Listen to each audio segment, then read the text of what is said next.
T20 series లో జరిగిన ఘోర పరాభవం భారత జట్టుపై తీవ్ర విమర్శలకు దారితీసింది. కానీ ఇప్పుడు కథ మారబోతుందా?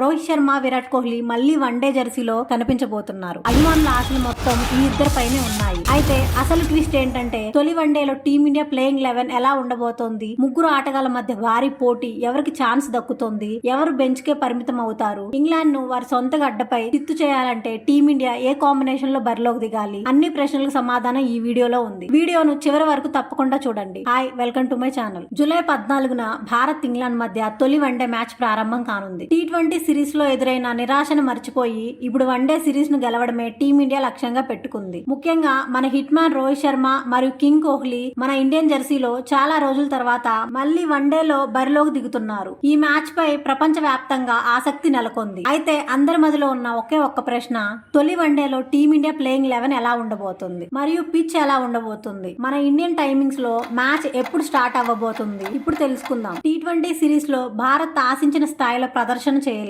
అందుకే ఇప్పుడు వన్డే సిరీస్ ను ఎట్టి పరిస్థితుల్లోనూ గెలవాలని టీమిండియా భావిస్తోంది. రేపు మ్యాచ్ విషయానికి వస్తే మన ఇండియన్ టైమింగ్స్ లో సాయంత్రం 3:30 మ్యాచ్ స్టార్ట్ అవుతుంది. ఇక పిచ్ విషయానికి వస్తే ఎడ్బాస్టన్ క్రికెట్ గ్రౌండ్ లో మ్యాచ్ జరగబోతుంది. ఇక ఈ గ్రౌండ్ లో గత 30 మ్యాచ్ల నుంచి ఫస్ట్ బ్యాటింగ్ తీసుకున్న వాళ్లే ఎక్కువగా గెలిచారు. ఈ మ్యాచ్ లో ఇండియన్ ప్లేయింగ్ 11 విషయానికి వస్తే ఓపెనర్ గా రోహిత్ శర్మ, అతనితో పాటు శుభమన్ గిల్ ఇన్నింగ్స్ ను ప్రారంభిస్తారు. మూడో స్థానంలో ఎలాంటి సందేహం లేకుండా విరాట్ కోహ్లీ బ్యాటింగ్ కు వస్తాడు. ఐపీఎల్ అయినా, వన్డే అయినా, టెస్ట్ అయినా కోహ్లీ నెంబర్ 3 లోనే టీమిండియాకు కీలక ఆటగాడు. సెకండ్ డౌన్ లో వైస్ కెప్టెన్ శ్రేయస్ అయ్యర్ వచ్చే అవకాశాలు ఉన్నాయి. మిడిల్ ఆర్డర్లలో 4, 5 స్థానంలో ఇప్పటికే ఫిక్స్ అయిన ఆటగాళ్లు ఉంటారు. కానీ 6వ స్థానంలో మాత్రం శివన్ దుబే లేదా ఇషాన్ కిషాన్ లో ఒకరికి అవకాశం దక్కే అవకాశం ఉంది. టీమ్ కు అదనపు బ్యాటింగ్ బలం కావాలనుకుంటే ఇషాన్ కిషన్ కు అవకాశం ఇవ్వచ్చు. ఒకవేళ బౌలింగ్ కాంబినేషన్ కు బలోపేతం చేయాలనుకుంటే శివన్ దుబేను ఎంపిక చేసే అవకాశం ఉంది. ఇది పూర్తిగా పిచ్ పరిస్థితులపై ఆధారపడి ఉంటుంది. 7వ స్థానంలో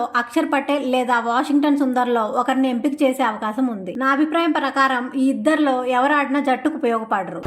నాకు గన్నెత్తారా ఎందుకు కాల్ చేసి అన్నమని జైలుకి వెళ్ళిపోతా, నాకు గన్నెత్తారా? అయితే మీరు ఎవరిని ఎంచుకుంటారు? కామెంట్స్ లో తప్పకుండా తెలియజేయండి. ఆ తర్వాత బౌలింగ్ విభాగంలో జస్ప్రీత్ బుమ్రా, కుల్దీప్ యాదవ్, హర్షదీప్ సింగ్, గుర్నూర్ బ్రార్ ఆడే అవకాశాలు కనిపిస్తున్నాయి. మొత్తంగా టీమిండియా అంచనా playing 11: Rohit Sharma, captain Shubman Gill, Virat Kohli, vice captain Shreyas Iyer, wicket keeper KL Rahul, Shivam Dube లేదా ఇషాన్ కిషాన్, అక్షర్ పటేల్ లేదా వాషింగ్టన్ సుందర్, బుమ్రా, కుల్దీప్ యాదవ్, హర్షదీప్ సింగ్, గుర్నూర్ బ్రార్ ఆడే అవకాశాలు ఉన్నాయి. అయితే మీ అభిప్రాయం ఏమిటి? ఇంగ్లాండ్ ను ఓడించాలంటే మీ ప్లేయింగ్ 11 ఎలా ఉండాలి? కామెంట్స్ లో తప్పకుండా తెలియజేయండి. వీడియో నచ్చితే లైక్ చేయండి, షేర్ చేయండి. మా ఛానల్ ను సబ్స్క్రైబ్ చేయడం మర్చిపోవద్దు. అలాగే మీ ఫ్రెండ్స్ తో షేర్ చేయడం మర్చిపోవద్దు.